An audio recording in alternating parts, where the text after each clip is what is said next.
누가복음 8장 16절부터 25절까지 교독하겠습니다. 누가복음 8장 16절부터 25절 16절부터 교독하겠습니다. 누구든지 등불을 켜서 그릇으로 덮거나 평상 아래 두지 아니하고 등경 위에 두나니 이는 들어가는 자들로 그 빛을 보게 하려 함이라.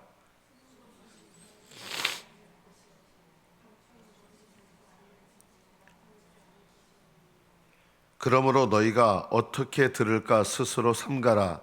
누구든지 있는 자는 받겠고 없는 자는 그 있는 줄로 아는 것까지 빼앗기리라 하시니라.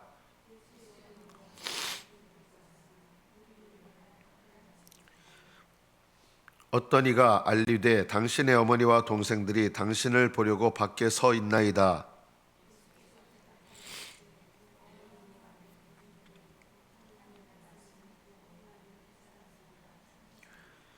하루는 제자들과 함께 배에 오르사 그들에게 이르시되 호수 저편으로 건너가자 하시매 이에 떠나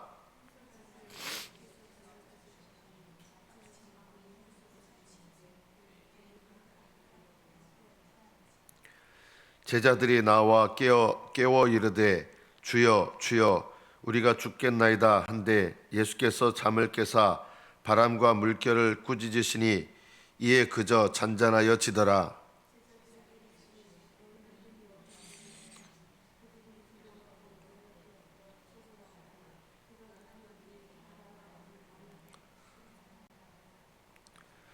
여기까지 받들어 읽겠습니다. 요즘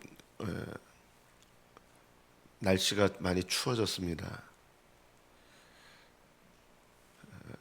서울 같은 경우는 영하 10도, 아침 최저 기온이 영하 10도 정도 되고 체감 온도는 영하 15도에서 20도 정도 됩니다. 뭐 춥기는 하지만 뭐 그렇게까지 뭐 위협을 느끼거나 그런 날씨는 아닙니다. 대만이라고 하는 나라는 우리나라와 어떻게 보면 사는 수준이 비슷한 나라입니다. 그리고 대만에도 우리나라와 비슷한 온도, 엄청나게 추운 게 아니라 비슷한 온도의 한파가 임했습니다. 그래서 약 70여 명이 얼어 죽었습니다. 하루 사이에. 왜 우리랑 사는 수준이 비슷하고 그런데 왜 대만이라는 나라에서 우리나라랑 온도도 비슷한데 70여 명이 얼어 죽었는가 하루 사이에. 뭐 가난한 나라면 이게 이해가 되는데 가난한 나라가 아니거든요. 근데 70여 명이 얼어 죽었어요. 하루 사이에. 왜 그렇게 됐느냐? 대만은 원래가 따뜻한 곳입니다. 지도상으로 위도상으로 보면 저 남쪽에 있어서 대만은 우리나라처럼 이렇게 추운 겨울이 없었습니다. 그래서 대만의 집에는 뭐가 없느냐? 난방시설이란 게 없습니다. 그래서 우리나라 같으면 뭐 영하 10도 뭐 자주 있을 수 있는 일이고 그럴 수 있는데 그러면 이제 집에 도시가스 보일러 뭐 이렇게 틀잖아요.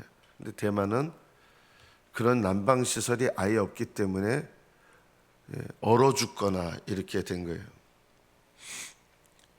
제가 무슨 말씀을 드리냐면 하나님의 말씀을 듣고 그 말씀을 따라서 준비가 되어 있는 사람은 환난을 겪어도 겪어내고 이겨내고 하는데 그 말씀에 대해서 올바른 준비를 하고 있지 않으면 환난의 때에 심판의 때를 견딜 수가 없습니다. 지금은 아무런 불편이 없는 것 같지만 정말 중요한 게 뭐냐면 환난의 때를 이길 수 없고 심판의 때를 더더욱 이길 수 없다. 그래서 하나님의 말씀에 대해서 어떤 마음밭을 갖고 있느냐, 그것이 어제의 말씀이에요. 어떤 마음밭을 갖고 있는가. 오늘 말씀도 하나님 나라, 천국에 들어가는 일에 있어서 하나님 말씀을 받는 우리 태도가 얼마나 중요한가, 이것을 말하고 있는 거예요. 어제 마음밭의 비유는 하나님 말씀을 들을 때 이미 그 사람의 마음밭의 상태가 어떠냐 이거죠. 근데 오늘은 말씀을 듣고 나서 우리 마음의 상태가 어떠냐, 이것과 연관된 말씀입니다. 등불을 켜서 평상 아래 두지 않고 등경 위에 둔다. 이는 들어가는 자들로 그 빛을 보게 하려 함이라. 죄송합니다.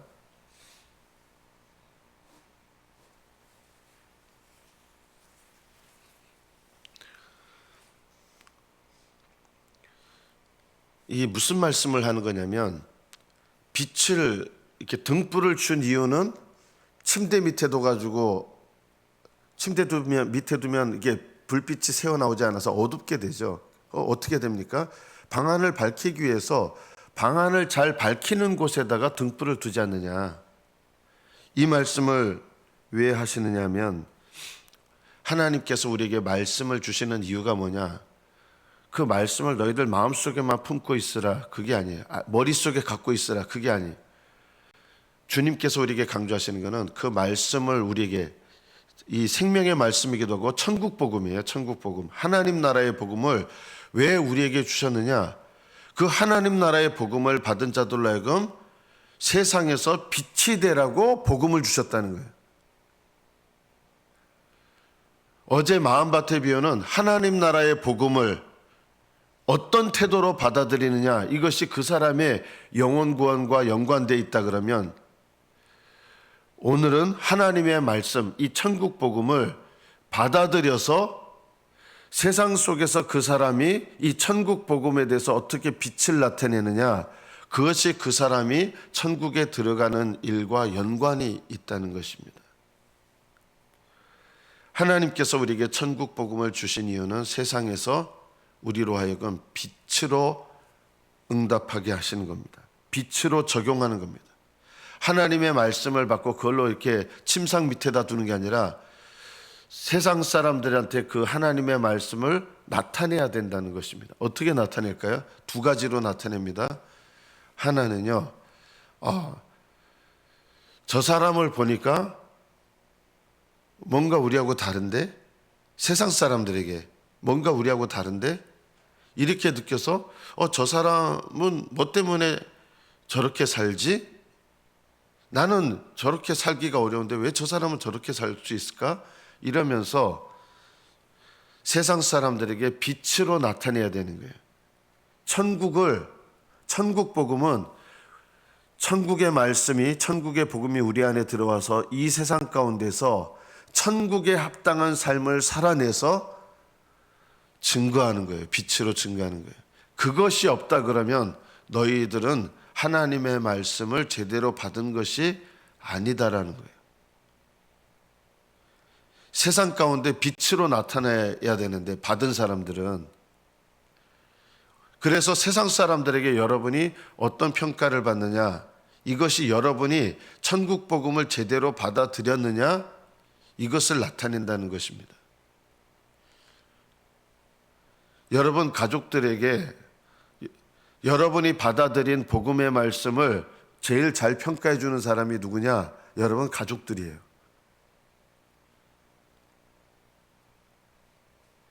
안 믿는 남편, 안 믿는 자녀예요. 안 믿는 친척이에요. 그런 사람들에게 내가 복음을 받아들인 자로서의 삶을 어떻게 나타내느냐?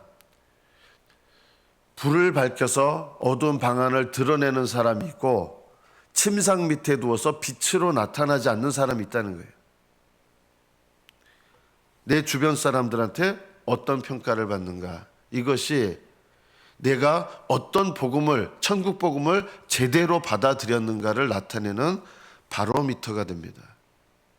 만약에 여러분 믿지 않는 가족들이나 친척들한테 네 같은 너 보면 나 예수 믿기 싫다, 만약 이렇다 그러면요, 심각하게 돌아봐야 돼요. 안 믿는 사람들한테 내가 어떤 모습으로 빛을 나타내는가, 빛을 드러내서 너를 보니까 나 예수님 믿고 싶다, 이렇게 돼야 되는데, 너 보면 나 예수 믿기 싫다, 이렇게 된다 그러면 내가, 이런 사람은 있는 줄로 아는 것까지 빼앗기리라. 나 영생, 예수 믿고 영생을 얻었습니다, 저는 영생이 있습니다. 있는 줄로 아는 것까지 빼앗긴다. 왜냐하면 그 사람의 믿음은 올바른 믿음이 아니기 때문에 그렇습니다. 또 오늘 말씀에서 18절, 그러므로 너희가 어떻게 들을까 스스로 조심하라. 말씀을 그냥 멍하니 듣는 게 아니라 말씀을 듣는 내 내면적인 태도와 방향도 너무 중요한 거예요. 말씀에 순종하려고 하는 사람은요, 그것이 빛으로 나타나게 돼 있어요. 그냥 말씀을 들어도 내가 적용하려고 하는 마음이 없는 사람들은 그냥 듣기만 해요. 그냥 그런 말씀이구나 하고 듣기만 해요. 말씀을 듣는 태도도 너무 중요합니다. 순종하려고 하는 사람은 그 말씀을 순종하려고 듣고요. 순종할 마음이 없는 사람은 순종할 마음이 없기 때문에 그 말씀을 잘 안 듣습니다. 요즘 이제 유명한 강사로 좀 뜨신 분이 있어요. 뭐 앞으로 어떻게 될지 모르지만 전한길이라고 하는 분이 이제 내용 중에 이런 내용이 있습니다.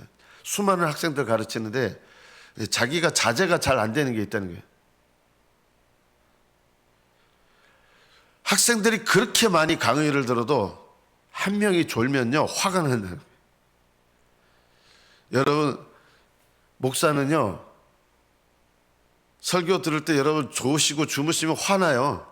그래서 화가 나면 어떻게 되냐, 설교를 전하다가 분노가 일어나요. 사실은요 겉으로 잘 표현 안 되는 것 같지만 분노가 일어나서 갑자기 메시지 방향이 바뀌어질 수 있어요. 그래서 말씀을 듣는 태도가 너무 중요해요. 그런데 말씀을 듣는지 안 듣는지 어떻게 하느냐, 여러분 다 보여요. 여러분 앞에 서 보시면 이 사람이 말씀을 듣고 있구나 안 듣고 있구나, 말씀을 어떤 마음으로 듣고 있구나, 거의 한 명도 빠짐없이 다 보입니다.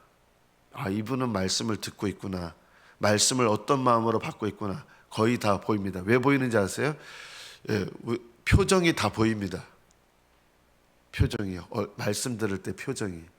그래서 본인은 모르는데 말씀을 들을 때 부정적인 감정으로 들으면 벌써 본인은 몰라요. 어떻게 되는지 아십니까? 미간이 이렇게 찌그러져요. 여러분은 모르는데 저는 알아요. 목사님 그게 보이냐고. 끝에 있는 사람까지 보입니다. 미간이 찌그러지는 거.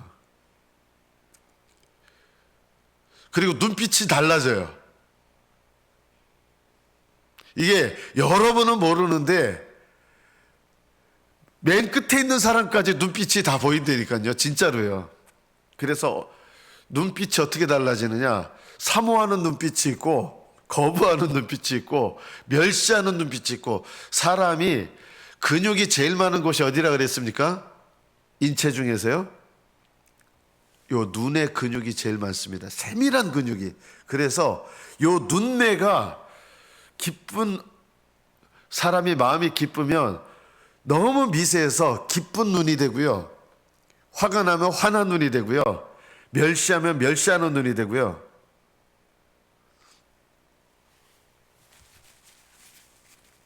제가 어제 어느 TV 프로그램보다 그 블랙박스 거기에 나오는 패널 중인데 제가 이제 그랬어요. 농담 반 진담 반인데 제 아내한테 저 사람 되게 자세가 기분 나쁘다, 되게 좀 교만해 보인다고. 리액션하는 게 너무 교만해 보이는 거예요. 그러니까 제 아내가 다른 프로그램에서도 그 사람이 그런 태도를 보인다. 늘 비슷하구나.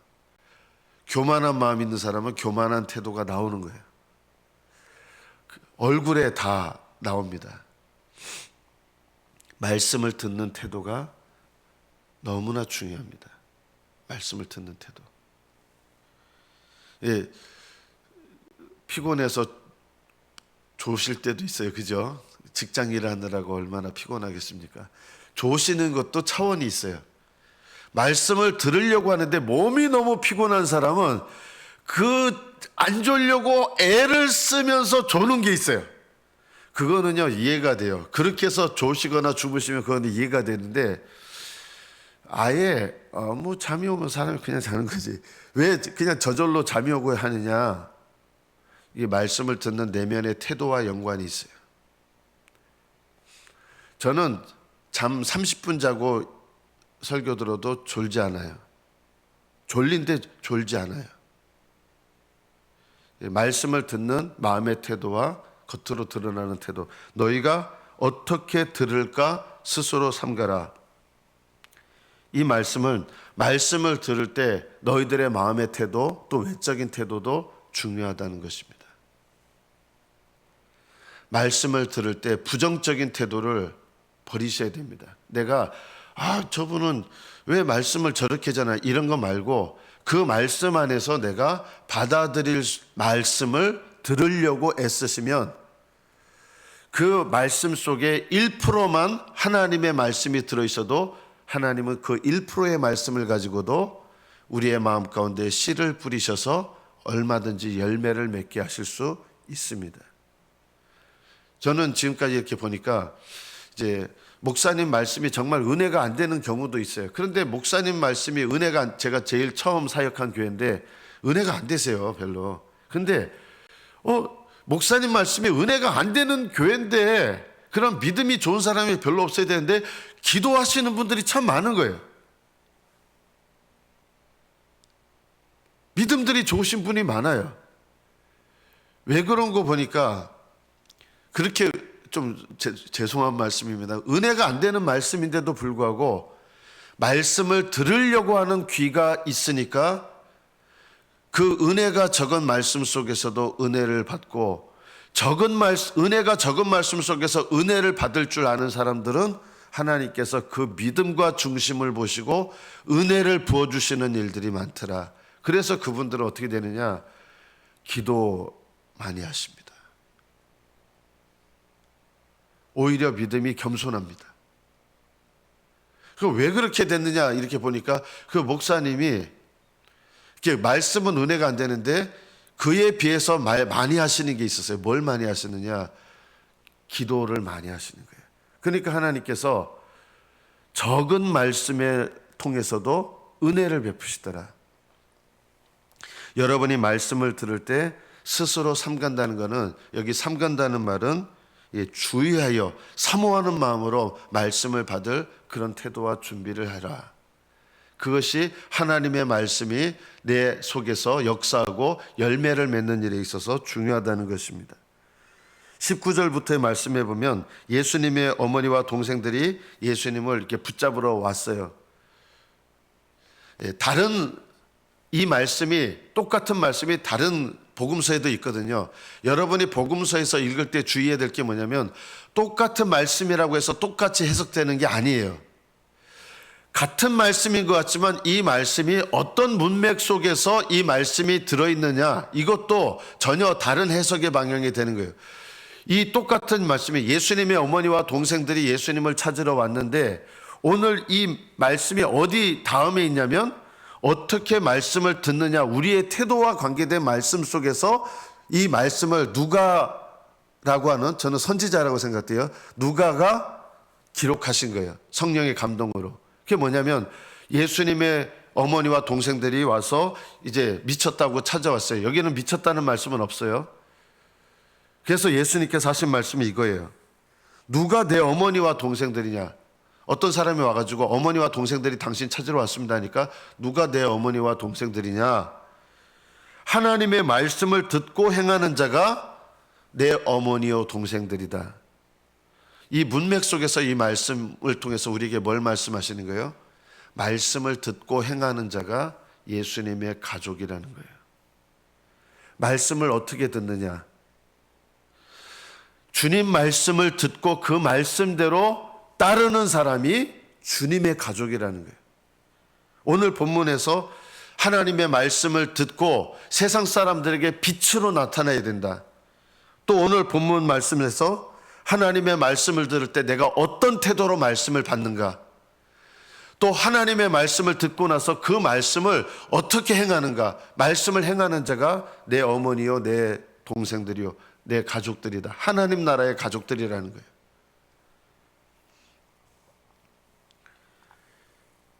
(22절) 말씀에 보면 큰 광풍이 호수로 내리쳐서 배에 물이 가득해서 주여 주여 우리 애가 죽겠습니다 하고 예수님을 깨웁니다. 그리고 예수님께서 잠을 깨시고 제자들을 책망하시지만 그 전에 먼저 꾸짖은 게 있어요.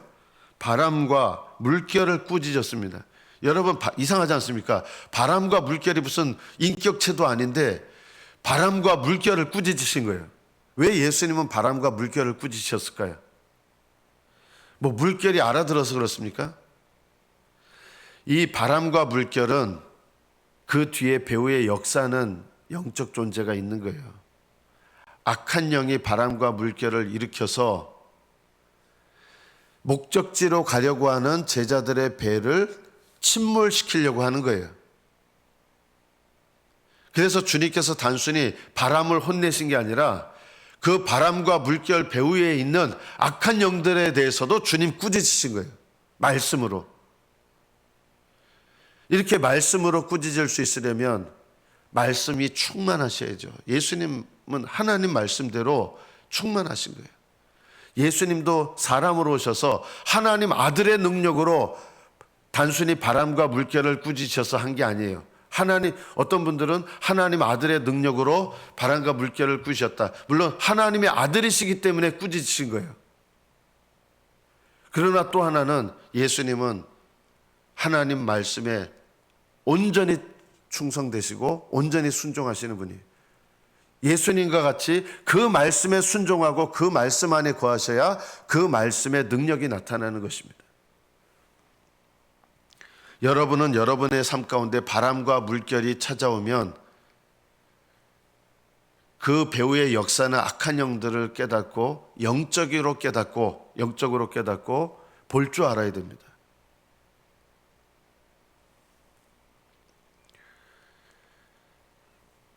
우리 삶 속에서 바람과 물결이 우리 신앙을 넘어뜨리는 일들이 일어나거든요. 바람과 물결이.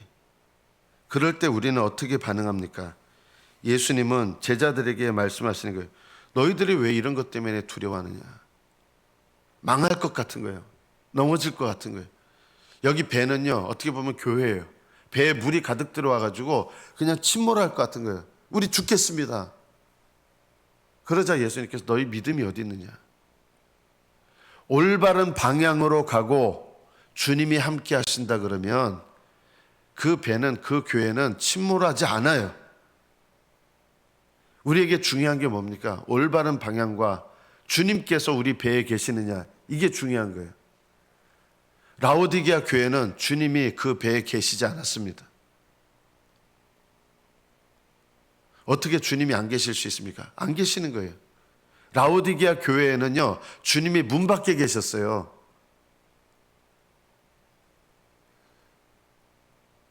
정말 중요한 게 뭐냐? 주님께서 그 교회에 거하시느냐, 계시느냐. 주님께서 가게 하신 방향으로, 주님이 어디로 가자 하셨잖아요. 주님께서 그 방향으로 가자고 하신 방향대로 가는가? 그리고 또 하나는 주님께서 그 배에 계시는가? 이 두 가지가 있다면 두려워하지 마라. 아무리 풍랑과 광풍과 물결이 일어나서 배에 들어와서 배가 침몰할 것 같지만 침몰하지 않는다는 거예요. 하나님의 말씀의 방향과 하나님이 여러분의 가정 안에 계시다 그러면 여러분 가정 안 망합니다. 배는 또 여러분의 가정일 수도 있어요. 또 여러분의 인생일 수도 있어요. 내 인생 가운데 내 인생이 예수님 방향으로 가고 내 인생 가운데 예수님이 함께 계시면 아무리 내 인생을 뒤집어 엎는 엄청나게 무서운 물결과 광풍이 오는 것 같아도 내 인생 안 무너집니다. 우리 가정 안 무너집니다. 우리 교회 안 무너집니다. 우리나라 안 무너집니다. 뭐가 있으면요, 주님께서 가라고 하신 방향, 그리고 주님께서 이 안에 거하신다면 안 무너져요. 침몰하지 않아요. 우리가 이 믿음을 갖기를 원하시는 거예요. 여러분은 주님 말씀의 방향대로 가십니까? 그리고 말씀 안에 거하시고 말씀이 내 안에 거하십니까? 너희가 내 안에 거하고 내 말이 너희 안에 거하면, 주님 말씀이 우리 안에 거하시는 것이 바로 배에 예수님이 계시는 거예요. 오늘 본문 마지막 말씀에 말씀과 연관해서 우리의 태도가 뭡니까? 말씀이 너희 안에 있으면 너희 인생은 침몰하지 않는다. 말씀의 방향대로 나아가시고 말씀이 내 안에 거하시는 복된 믿음 되시기를 축복합니다. 기도하겠습니다.